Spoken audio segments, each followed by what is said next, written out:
We're called neons, sinners plucked from hell to do God's dirty work. But I'm finding it hard to believe we're in heaven.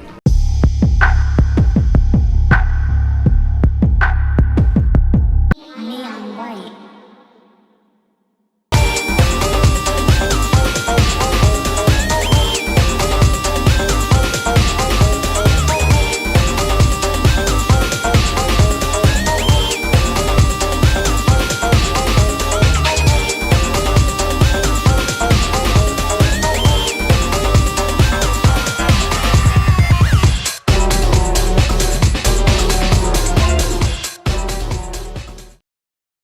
Neon White.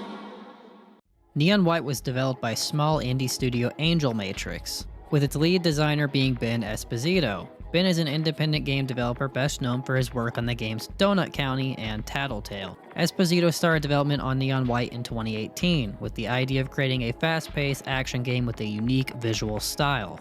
In an interview with Polygon, Esposito said that he was inspired by a variety of sources when creating Neon White, including first-person shooters, platformers, and card games. He also cited his love for Japanese anime and manga as an influence on the game's visual style. Upon release, Neon White received positive reviews for its fast-paced gameplay, unique visuals, and engaging card system. Critics praised the game's combination of parkour, gunplay, and special abilities. Neon White. Neon White's gameplay is extremely fast-paced and addicting. The core gameplay loop consists of using cards that double as both weaponry and movement mechanics. If you use the card, it will shoot the weapon's primary fire, causing all sorts of different projectiles and weapon blasts depending on the card. However, if you choose to discard it, the card will grant you a movement ability as you discard it. Different enemies hold different cards that you can utilize to help you get through each level. It is also arguably the best speedrunning game out there at the moment. While other games seem to be designed to be games that implement speedrunning, Neon White feels like a speedrun that had to implement a game. Controls are tight, precise, and super satisfying, and everything just feels right. Some of the weapons include a rifle that doubles as a dash, a pistol that enables you to double jump, and a machine gun that shoots bombs that can launch you. However, I'd be lying if I said that that was all there was to this game. The real fun lies in the leaderboards and the actual speedrunning aspect of it. Now, anyone can play the game at their own pace and breeze through the levels with bronze and silver medals. But if you're anything like me, bronze and silver isn't enough. Hell, gold isn't enough. I want to ace the levels or beat the developer times. This is where Neon White shines and truly becomes addicting. I am not exaggerating at all when I tell you that I have spent hours on levels that take less than 20 seconds to beat, trying to perfect my runs and find new secret pathways that the game doesn't explicitly tell you about. Now, you see, when you get each tier of medal, there are various rewards. A bronze medal means you suck ass, silver means you suck a little less, and gold and above rewards with insight and a rank up. Insight enables you to see secret pathways that may not have been utilized before, which can help make your time go from gold to an ace. An ace is the highest medal if you want to 100% the game. However, a red medal is if you beat the developer's times, which means utilizing all sorts of crazy secret shortcuts that sometimes not even the people who made the game know about. Alright, here's an example. I can beat the level one of three ways. I can beat it like this, the easiest way, the way that it seems set out for the player.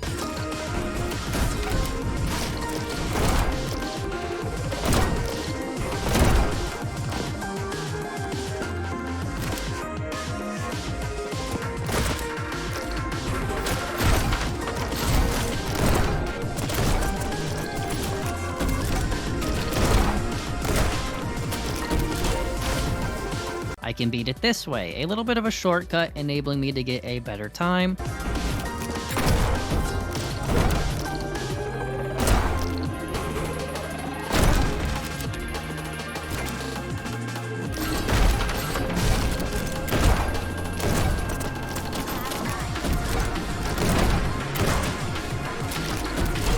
Or I can do shit like this, that was probably never intended.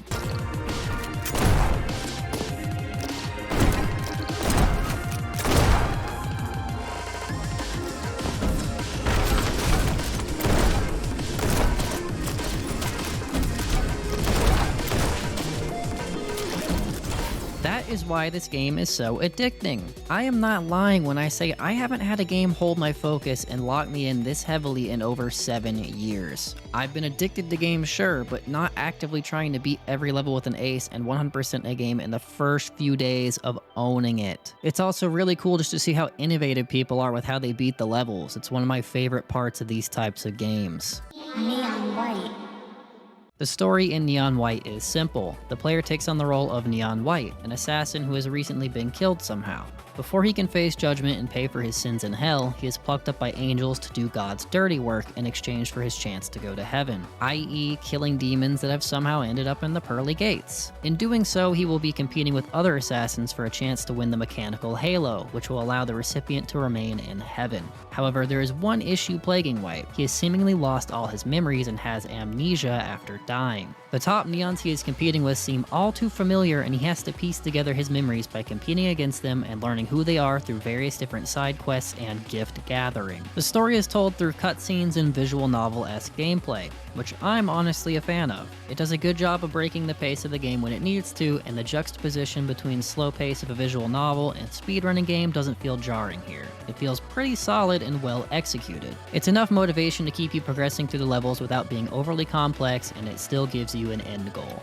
Story isn't something I really care about in these type of games, however it seems more than sufficient and delivers this fine enough on the most part. I say the most part because the dialogue is atrocious. Now I've seen mixed feelings about this. Some people enjoy how ridiculously cliche and annoying the dialogue is, stating that it's intentional and it's supposed to be campy and anime-esque, something the developers have stood by and defended. The writers took it so far as to advertise this game specifically for being for freaks. They wanted to appeal to people that like the campiness of anime, and they wanted to appeal to people that like cringy dialogue for the sake of being cringy. And the voice actors actually play into these cliches and these characters exceedingly well. Almost too well, because I want to rip my ears off. Hell, the main protagonist is even voiced by legendary Steve Bloom, who you might know better as Spike Spiegel from Cowboy Bebop, or literally the Toonami guy.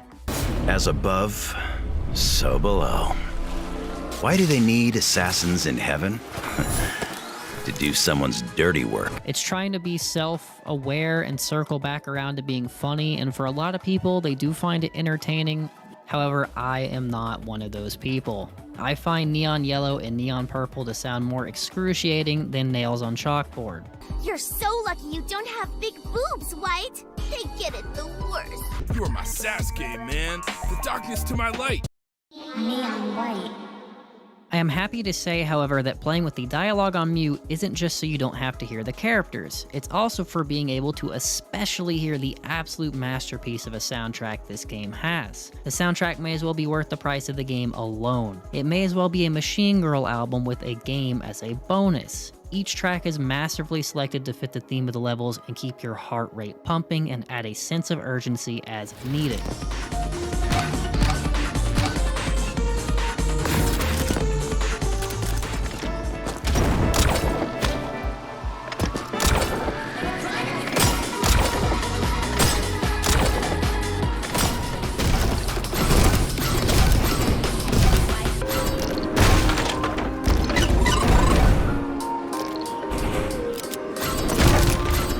I cannot praise the soundtrack enough for delivering juicy sounds directly to my ears and heightening an already magnificent game.